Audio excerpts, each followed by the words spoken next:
નમસ્કાર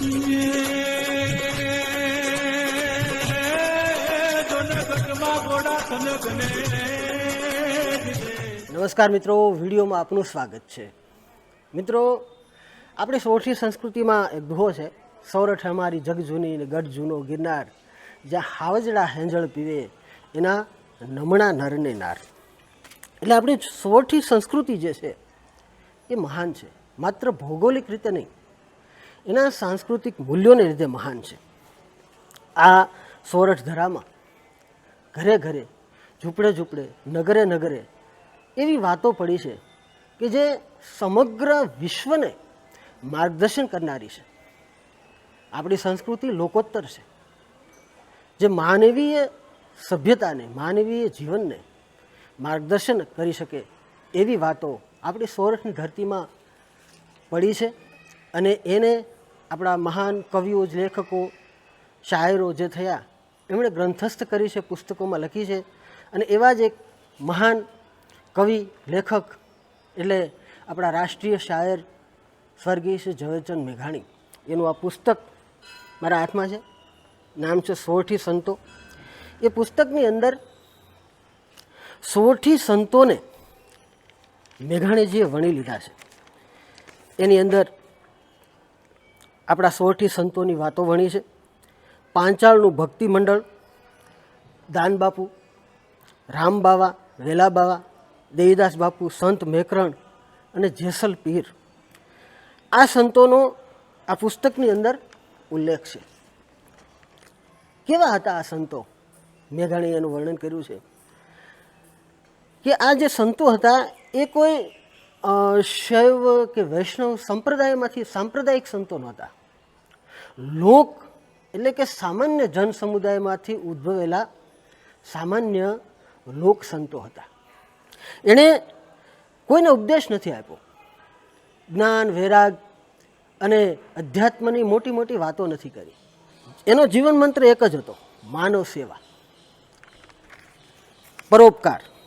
અને દરેક મનુષ્ય માટે એના હૃદયમાં કરુણા હતી, દયા હતી. આવા અને એ પરોપકારને માટે, પર દુઃખને હરવા માટે, પર પીડાને હરવા માટે એ ગમે તે હદ સુધી જતા. આ સંતોનો એક જ માત્ર ઉપદેશ હતો, ગૌ સેવા, પતિત દુખિયાની સેવા અને ટુકડો ને હરી ઢુકડો. આ મંત્રને વળગીને તેઓ આદર્શ જીવન જીવી ગયા. એ સંતોએ કોઈને કીધું ને કે તમે આમ જીવો, તેમ જીવો. એણે પોતે જ એવું જીવન જીવી બતાવ્યું કે જેનું અનુસરણ થઈ શકે. જે આદર્શ જીવનનો રસ્તો એણે પોતે જીવીને આપણને ચીંધ્યો. એવા જ એક સંત એટલે ચલાળાના દાનબાપુ.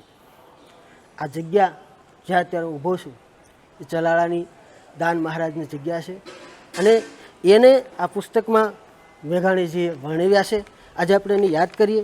આમ તો દાનબાપુનું જીવન એટલું મહાન હતું, એવું એનું જીવન હતું કે એને કોઈ પુસ્તકમાં કે વિડીયોમાં આપણે વર્ણવી ન શકીએ. એના હૃદયમાં કરુણાનું, દયાનું ઝરણું સતત વહેતું હતું. એટલે આખા જીવનની આપણે અહીં ચર્ચા ન કરી શકીએ, પણ એના જીવનનો એક કિસ્સો એવો છે કે જેની વાત કરીએ એટલે આખા દાનબાપુના જીવન ચરિત્રનો આપણને ખ્યાલ આવી જાય. આ પુસ્તકમાં જોકે મેઘાણીજીએ પણ એને એ આખો જે કિસ્સો છે એને વર્ણવ્યો છે, પણ બહુ ટૂંકમાં વર્ણવ્યો છે. પરંતુ લોક સાહિત્યકારો અને બીજા જે કલાકારો છે એમણે વિસ્તારથી આ કિસ્સાને વર્ણવ્યો છે. તમે ઘણી વખત સાંભળ્યું પણ હશે. મેઘાણીજીએ ગરમલીના પાદરમાં એક દીકરીને દાનબાપુ જુએ છે, જેના માથામાં ઉંદરી થઈ છે, એવો ઉલ્લેખ કર્યો છે. પદ્મશ્રી એવોર્ડ વિજેતા આપણા પ્રસિદ્ધ લોક સાહિત્યકાર શ્રી ભીખુદાન ગઢવી એનું બહુ વિસ્તારથી વર્ણન કરે છે.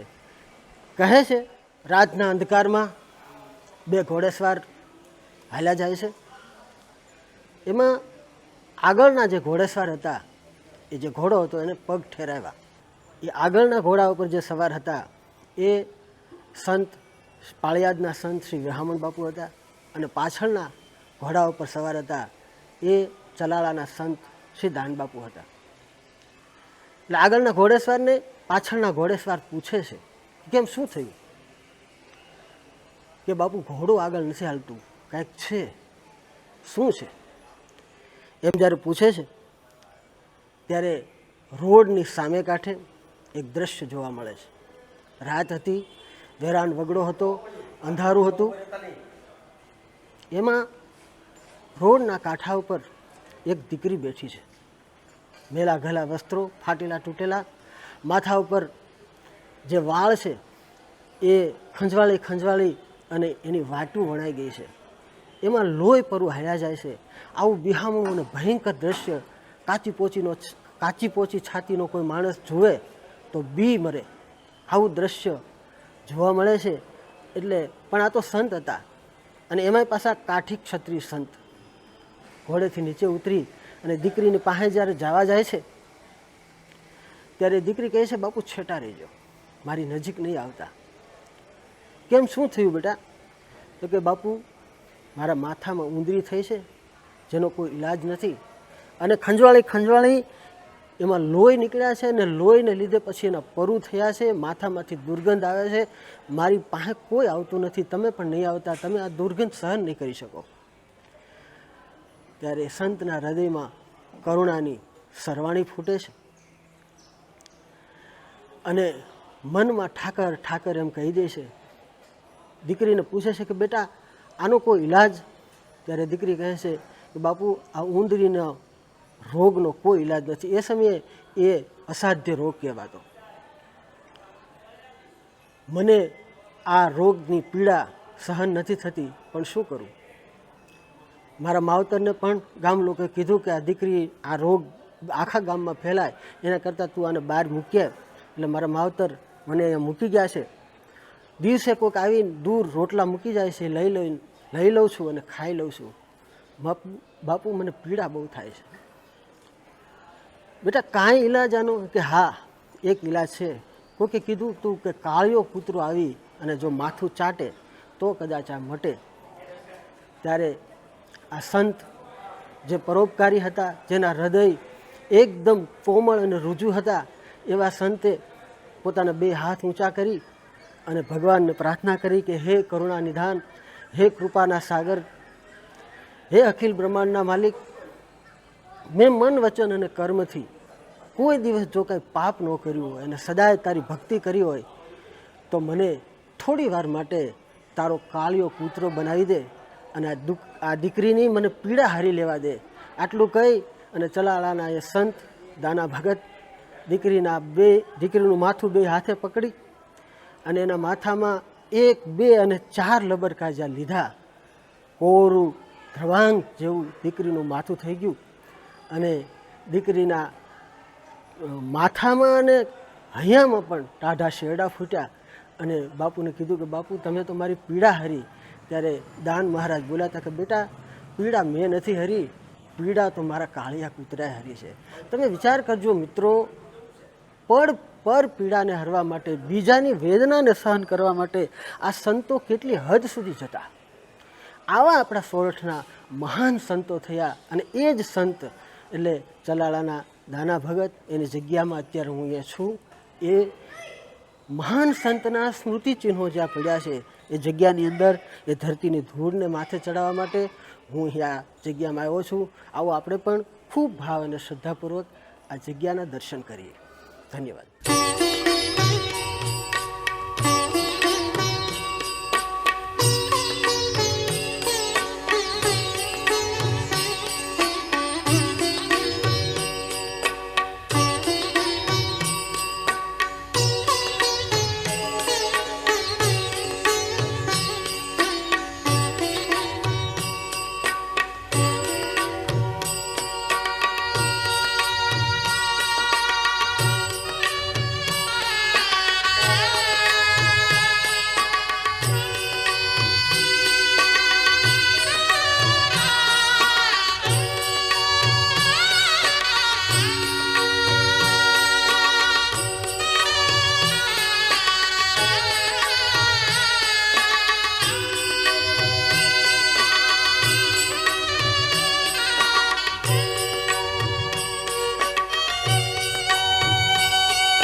અમને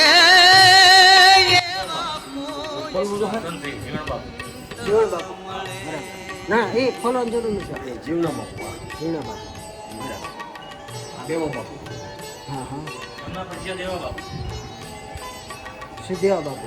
એટલે આ બધા દાન બાપુ પછી જે ગાદી ઉપર બેઠેલા પેઢી ટુ પેઢી એમ વંશ વારસ. હા બરાબર બરાબર.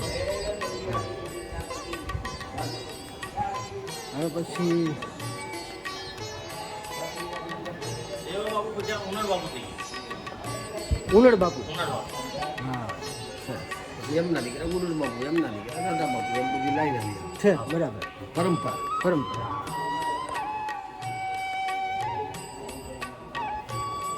ઉનર બાપુ પછી દાદા બાપુ દાદા બાપુ.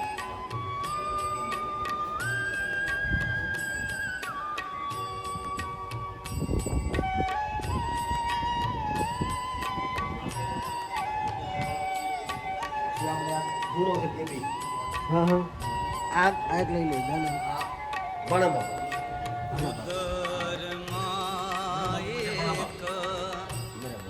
એ બુંદ પડે રે ભાઈ રે ભગત નામ ધરે તમારા ભાઈ દાન મહારાજ 1851 માં ચલાવવા જીવ્યાની સ્થાપના કરી અને સીતા લાકડાનું 800 વધારી ચલાવવા ગામને પ્રથમ ભાઈ રે આઢર વધે યાઢરનો નમૂનો આ જે છે એ જ આડ. આને વધારી હા નરક છોડાવીને એ ન્યારો રે રે વે ભાઈ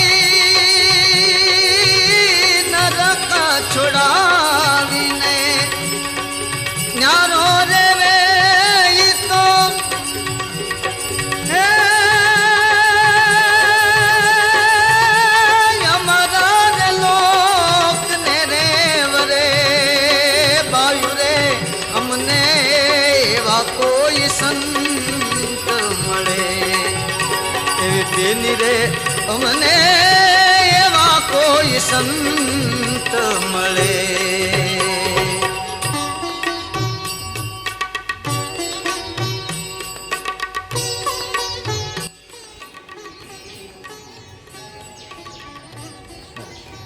આવો એ બધી વસ્તુ જૂનવાણી આપણી.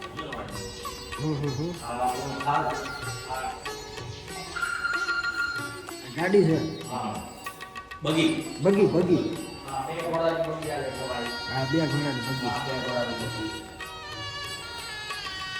આ ખાલી બેઠતા.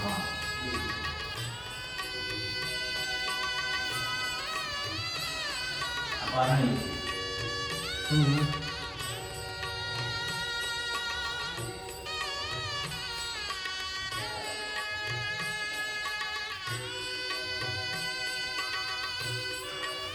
આ બધી એકદમ જૂની વસ્તુઓ છે. ગ્રામોફોન પણ છે જોવા જઈએ જૂનું. સિતાર છે રામસાગર કહેવાય ને અહીંયા બીજી બગી છે. આ ટૂંકમાં બધી જૂની વસ્તુઓનો સંગ્રહ. દાન બાપુ જ્યારે પોતે હયાત એમ એની હાજરી હયાતી ત્યારની બધી વસ્તુ. ચાલતા નરી તો ધરતીને નાદું ભવે રે જીવ થકી બહુ રે ડરે ચાલતા રે નારી તો ધરતીને નાદું ભવે ને જીવ થકી બહુ રે ડરે શબ્દ વિવેકી એ સુલક્ષણ રે ભાઈ રે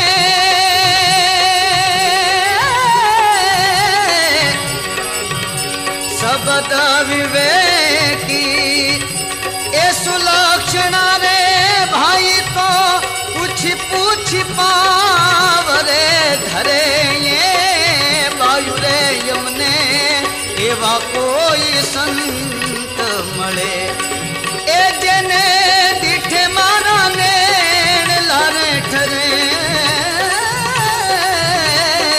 જેને જોઈ મારા નેણ લારે ઠરે બેની રે યમને એવા કોઈ સંત મળે એ જે ભાઈ રે અમને એવા કોઈ સંત મળે. તમે મિત્ર ક્યાંથી આવો છો? સુરતથી. સુરતથી.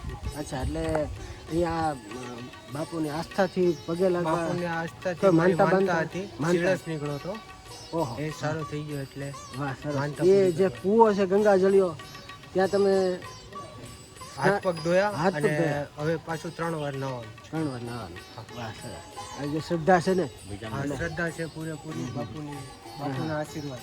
સુરતથી આવો છે? ના, અમે જામનગર. જામનગરથી આવો છો? જામનગરથી આગળ ગામ છે અમારું, હા, હા, પડાણા. હા, હા. અને અહીંયા બાપુના દર્શન માટે જ આવો છો? દર્શન માટે. શ્રદ્ધા ત્યાં.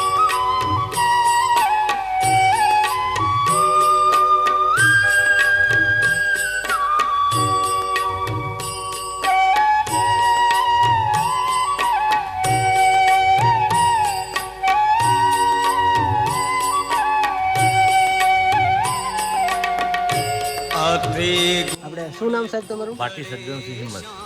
સજ્જનસિંહ હિંમતસિંહ ઈડરથી આવો છો આપ. અને બાપુ ઉપર દાન મહારાજ ઉપર પૂરેપૂરી શ્રદ્ધાથી પૂરેપૂરી. અને અહીંયા સેવામાં પણ સેવા. આવતા હશે એવું મને દેખાડો. અને તમે વાત કરી ગંગા જળિયા કુવા વિશે, શું એનું માધ્યમ શું છે? વાત અહીંયા આ દાન બાપુએ ગંગાજળ અહીંયા આવતું કૂવો ઉતાર્યો હતો અને અહીંયા જે કોઈ ચામડીના રોગ કોઈ પણ તમારી શ્રદ્ધાથી કોઈ પણ જો આ રાખતા વાંચતા તો એમને મટી જતું હોય. મટી જશે શ્રદ્ધા. શ્રદ્ધા. ખરેખર સાચી વાત છે. ઔષધથી ના મટે, શ્રદ્ધાથી મટે. એ અને બાપુનું જીવન જ એવું હતું એવું હતું. કે એની ઉપર ભાવ હોય એટલે ખરેખર ચોક્કસ મટી જાય. આરે સંસારમાં એ સંત રે સુહાગી